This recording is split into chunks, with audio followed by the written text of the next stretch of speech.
आरव की जिंदगी अब थम सी गई थी। पापा हर रोज गुस्से में चिल्लाते, माँ चुपचाप सहती रहती और स्कूल में उसका मजाक उड़ाया जाता।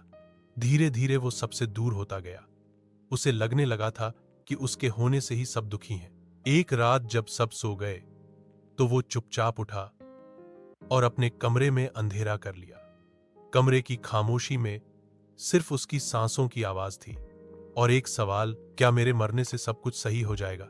उसने किताबों की अलमारी के ऊपर रखी पुरानी दवाई की बोतल निकाली। कांपते हाथों से बोतल खोली ही थी कि उसकी नजर सामने दीवार पर टंगी एक तस्वीर पर पड़ी। वो तस्वीर मां की थी, जिसमें वो आरव को गोद में लिए मुस्कुरा रही थी।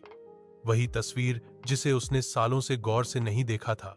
उस तस्वीर की आंखें अब उसे देख रही थीं, जैसे कुछ कह रही हो। अगर तू चला गया तो ये मुस्कान हमेशा के लिए बुझ जाएगी। आरव के हाथ कांपने लगे। उसकी आंखों से आंसू निकल पड़े।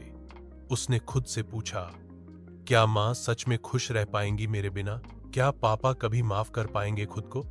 उसके अंदर कुछ टूटने लगा और उसी टूटन में एक हल्की सी रोशनी दिखाई दी। शायद मुझे रहना चाहिए, मां के लिए, खुद के लिए, उस तस्वीर की मुस्कान के लिए। वो धीरे धीरे फर्श पर बैठ गया, सिर घुटनों में छुपाकर फूट फूट कर रोने लगा।